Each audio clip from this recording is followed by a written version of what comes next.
तो चलिए यहां से समझते हैं थ्योरम 6.1 जो आपके चैप्टर का है पहला, जिसका नाम है Thales theorem.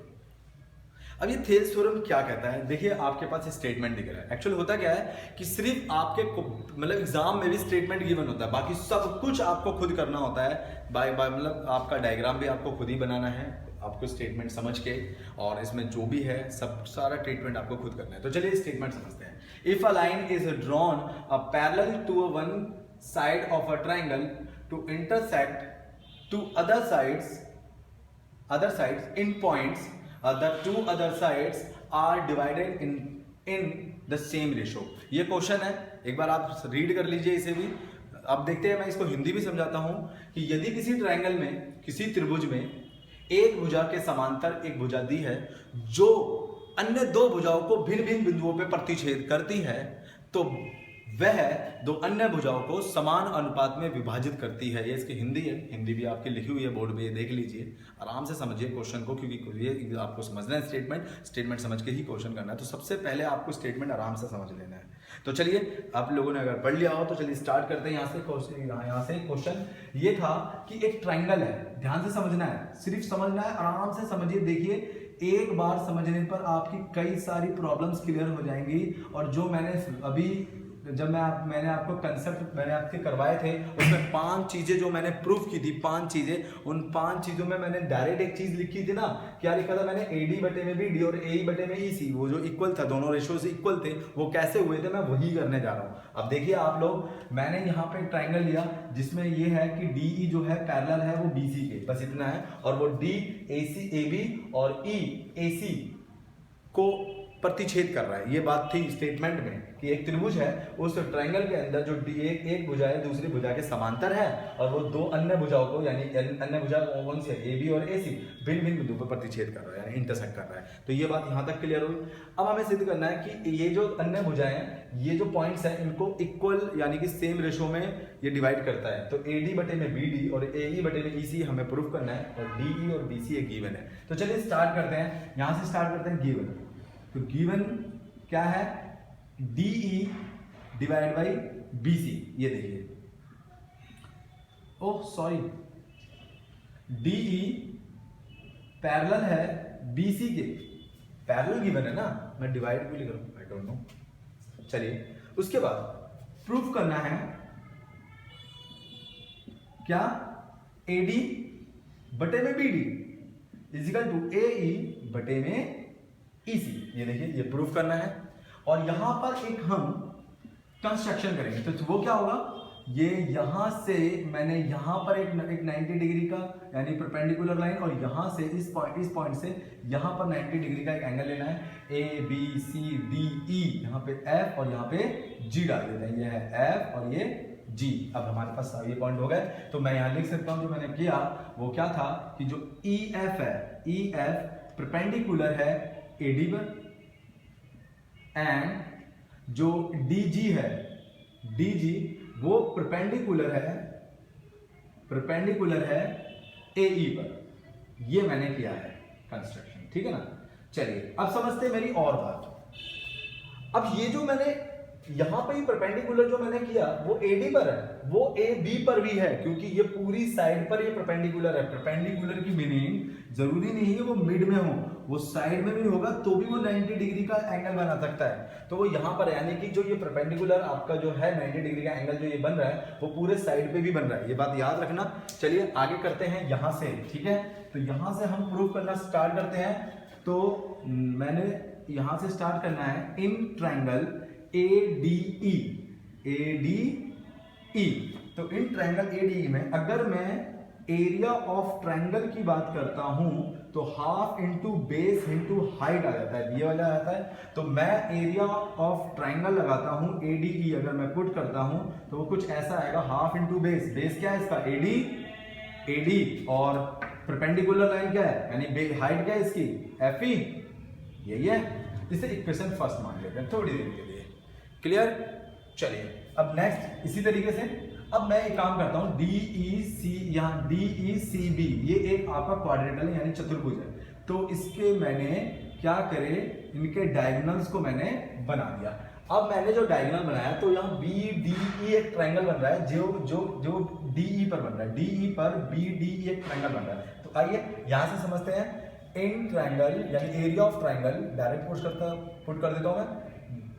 Area of triangle, triangle B D E, ये देखिए बी डी ई ये ट्रायंगल है, ठीक है ना, बी डी ई में। अब यहां पर is equal to half into base, तो बेस क्या है इसका बी डी, और परपेंडिकुलर लाइन क्या है वही एफ ई होगा, क्योंकि ये टोटल साइड के लिए परपेंडिकुलर था, तो ये आ गया एफ ई। थोड़ा साफ लिख देते हैं। अब ये हो गया इक्वेशन सेकंड। अब from equation first and second से लोगे, from equation first and second, तो क्या होगा, area of ADE, triangle ADE divide by area of triangle BDE, BDE is equal to half into base यानी कि AD divide AD into F E, और वैसे यहां पर होगा हाफ इंटू बीडी इंटू में एफ ई। ये देखिए, ठीक है। अब यहां पर क्या आया हमारे पास, अब देखिए इससे ये कट गया, इससे ये कट गया, तो यहां अब हमारे पास बचा एडी बटे में बीडी, ये आपकी मान लीजिए इक्वेशन थर्ड। अब मेरी बात ध्यान से सुनेंगे, बिल्कुल ध्यान से, कि ये जो AD बटे BD आया, ये इस साइड को मैंने लिया, AB की जो साइड को था मैंने AD और BD में डिवाइड करके दो ट्राइंगल ऐसे लिए, जिससे यहां पर ये इसका कंक्लूजन ये निकला AD बटा डिवाइड बाई। सिमिलरली उस साइड पे आइए, सिमिलरली हम डायरेक्ट कर सकते हैं यहां से। Similarly area of triangle AED divide by area of triangle CDE is equal to half into base AE into में परपेंडिकुलर लाइन क्या है DG, ये बेस आपका AE हुआ इस ट्रायंगल के लिए, और ये हो गया आपका DG, ये देखिए डिवाइड बाई हाफ इंटू में अब इसके लिए देखिए EC इंटू में DG, परपेंडिकुलर लाइन तो आपकी दोनों के लिए सेम होगी, ये और ये कट गया, ये और ये भी कट गया। अब आपके पास यहां आया AE डिवाइड बाई EC। देखिए जो हमें चाहिए था यानी कि ये AD डिवाइड बाई BD और AE डिवाइड बाई EC ये हमें चाहिए था, बट अभी इक्वल नहीं हुआ है। यानी कि अगर मैं इस साइड से मैंने प्रूफ किया, एरिया ऑफ ट्रायंगल लिया, तो मेरे पास ये कंक्लूजन आया, ये लिया तो ये आ गया, लेकिन दोनों इक्वल नहीं हुए। अब इक्वल करने के लिए क्या करना पड़ेगा, इसको भी हम इक्वेशन मान लेते हैं थोड़ी देर के लिए, इक्वेशन 4। अब मेरी बात ध्यान से समझिए, ये वाले साइड तो ये वाला ट्राइंगल तो इस ट्राइंगल के इक्वल है, देख लीजिए ADE और AED। सिर्फ मैंने क्या करा, इसकी जो कैलकुलेशन मैंने करी वो मैंने यहाँ इस तरीके से, यहाँ यानी कि इसको मैंने ADE इस तरीके से और यहाँ पे AED, लेकिन ट्राइंगल तो सेम है। लेकिन नीचे वाला जो ट्राइंगल आपको दिख रहा है BDE ये ट्राइंगल CDE इस ट्राइंगल से डिफरेंट है। लेकिन मैं एक काम कर सकता हूं यहां पर कि area of BDE is equal to area of CDE के कर सकता हूं मैं। अब ये क्यों हो रहा है, area of BDE area of CDE के क्यों बराबर है, ध्यान से सुनेंगे। 9th क्लास में हमने एक कॉन्सेप्ट पढ़ा था कि सेम बेस पे बनने वाले सेम ट्राइंगल की जो एरिया होता है वो इक्वल होता है। तो सेम बेस थ्योरम याद है आपको, सेम बेस थ्योरम, तो सेम बेस पे बन रहे हैं, इनका बेस क्या है DE पे दोनों ट्राइंगल बन रहे हैं, तो यहां पर हम लिख सकते हैं सेम बेस। तो सेम बेस की वजह से ये हमारा इक्वल हो गया। अब ऊपर वाला तो ऑलरेडी इक्वल था, अब नीचे वाले को मैंने सेम बेस थ्योरम के अकॉर्डिंग मैंने प्रूफ कर दिया। एक ही आधार पर बनने वाले त्रिभुजों का क्षेत्रफल बराबर होता है। 9th क्लास के 9th चैप्टर में हमने भर भर के सीखा था ये, ठीक है ना। तो देखिए यहां पर ये सेम बेस आया। अब equation from equation first second and third से,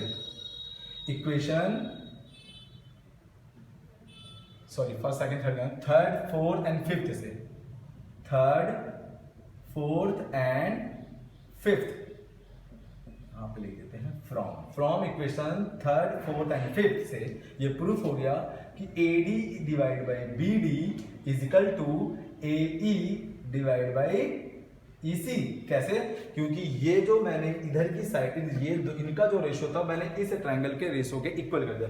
ये जो ट्रायंगल के रेशो दिखाई दे रहे हैं इस ट्रायंगल के रेशो थे, तो ये जो साइड्स के रेशो होंगे वो भी इक्वल हो जाएंगे। तो इस तरीके से प्रूफ हो गया। तो देखिए मैंने जो आपको फर्स्ट टाइम पर जो मैंने किया था वो थ्योरम के अकॉर्डिंग प्रूफ हुआ था, और ये थ्योरम आपको दिख रही है। आराम से एक बार इसे समझ लीजिए, ध्यान से समझिएगा। उसके बाद जो भी चीज नहीं समझ आती कमेंट बॉक्स में बताइएगा। मोस्ट इंपोर्टेंट आपका थ्योरम, आपकी थ्योरम है ये, थेल्स थ्योरम के नाम से जानी जाती है। इसमें जो भी चीज आपको नहीं समझ आई प्लीज कमेंट बॉक्स में जरूर बताइएगा। आराम से वीडियो पॉज करके एक बार इसे समझ लीजिए कि क्या क्या मैंने करवाया हुआ है। क्लियर? यहां पर आपका इंट्रोडक्शन चैप्टर का फिनिश हो जाता है। बहुत कुछ चीजें हैं जो मैंने बताया।